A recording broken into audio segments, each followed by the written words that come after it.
Rail कर्मचारियों की राष्ट्रीय एवं स्थानीय समस्याओं के निवारण को लेकर आज north western railway employees union ने रेलवे स्टेशन प्रांगण में सांकेतिक भूख हड़ताल शुरू कर दी है।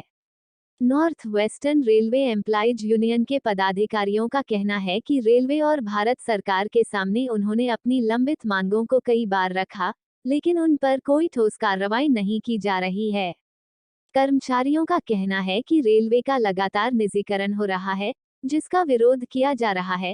साथ ही लंबे समय से रिक्त पड़ी भर्तियों पर अब तक कोई कार्यवाही नहीं हो रही और धीमी गति से पदों को भरने का काम किया जा रहा है, जिसके कारण कर्मचारियों पर मानसिक दबाव पड़ रहा है और वो परेशान हो रहे हैं। 18 महीनों का भुगतान फ्रिज किया था, लेकिन उसका अब तक भुगतान नहीं हुआ है। ऐसी ही विभिन्न समस्याओं को लेकर यह भूख हड़ताल शुरू की गई है, जो कि अजमेर मंडल में आने वाले तमाम स्टेशन पर की जा रही है और राष्ट्रीय आह्वान पर अग्रिम कार्रवाई की जाएगी और सरकार को चेतावनी का प्रयास किया जा रहा है कि वह जल्द से जल्द इन सभी मांगों पर विचार करते हुए कार्रवाई करें, ताकि कर्मचारियों को राहत मिल सके। ये ऑल इंडिया रेलवे फेडरेशन के आह्वान पर पूरे देश भर में रेल कर्मचारियों की जो लंबित डिमांड्स है, जिसे समय समय पर north western railway employees union ने और देश भर की तमाम फेडरेशन के एफिलिएट्स ने आंदोलन करके और भारत सरकार तक पहुंचाने का काम किया है,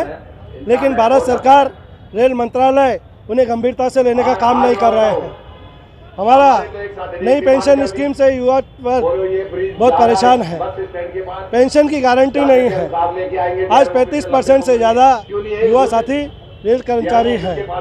रेलवे में रिक्तियाँ 3.5 लाख हैं, लेकिन उसकी भरने की कार्रवाई जिस धीमी गति से होने का काम हो रहा है, 2019 में 1 लाख रिक्तियों को भरने की कार्रवाई शुरू हुई थी, वो आज तक पूरी नहीं होने का काम हुआ।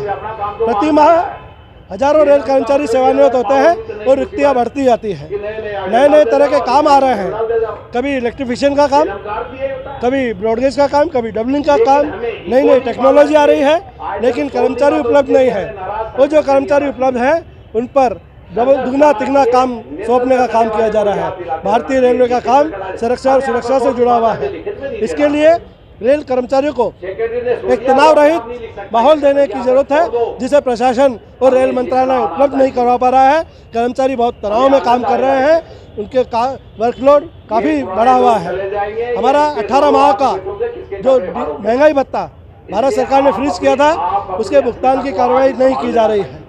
हमारा traffic staff, track maintainers, artisan staff की कैडर रजिस्ट्रेशन का काम पेंडिंग है। इनके लिए ऑल इंडिया रेलवे फेडरेशन की मांग पर जो कमेटियों का गठन हुआ था, कमेटीज ने अपनी रिपोर्ट देने का काम किया है, लेकिन सरकार उनको लागू करने का काम नहीं कर रही है। हमारे जो पर्यवेक्षक हैं, इंजीनियर जिस ग्रेड में भर्ती होता है, एक प्रमोशन लेकर के रिटायर्ड हो जाता है, उन्हें प्रमोशन के चांस नहीं मिल रहे हैं। उनके लेवल 8 और 9 के प्रमोशन के चांस निकलने चाहिए, उसके लिए भारत सरकार तैयार नहीं हो रही है। लोकल स्तर पर भी अनेक समस्याएं हैं। हमारा जो लाल फाटक है गवर्नमेंट कॉलेज चौराहे पर, एक ब्रिज के निर्माण के लिए टेम्परेरी बंद हुआ था। ब्रिज का निर्माण पूरा हो गया और अब उसको चालू नहीं किया जा रहा है। आधा शहर उधर इस उत्तर दक्षिण से उत्तर में नहीं आ पाता है। जो हमारे शमशान घाट में अर्थिया जाती है, जो हमारे 3 व्हीलर 4 व्हीलर में जो हमारे लोग आते हैं, उनके लिए रास्ता बंद हो गया है और प्रशासन उसको चालू करने का काम नहीं किया जा रहा है। अजमेर स्टेशन पर करने वाले कर्मचारियों को पार्किंग की सुविधा नहीं है। बहुत सी सारी समस्या है जो प्रशासन को हमने समय समय पर अवगत कराया है, लेकिन उसका निराकरण नहीं किया जा रहा है। और इस तमाम समस्याओं को शीघ्र निराकरण कराने के लिए भारत सरकार का और प्रशासन का ध्यान आकर्षित करने के लिए हमने ये एक दिवसीय सांकेतिक धरना देने का काम किया है। और अजमेर मंडल में, ये अजमेर में और अजमेर के साथ आबू रोड, फालना, मारवाड़, ब्यावर, उदयपुर, मावली, भीलवाड़ा, नसीराबाद, विजयनगर, खामली घाट में भी इस तरह के एक दिवसीय सांकेतिक भूख हड़ताल की गई है। और हम सरकार से डिमांड करते हैं कि अतिशीघ्र इन समस्याओं का निवारण करने का काम किया जाए, अन्यथा फिर इस आंदोलन को और उग्र रूप देने का काम किया जाएगा। मोहन चेलानी, मंडल अध्यक्ष, नॉर्थ वेस्टर्न रेलवे एम्प्लॉइज।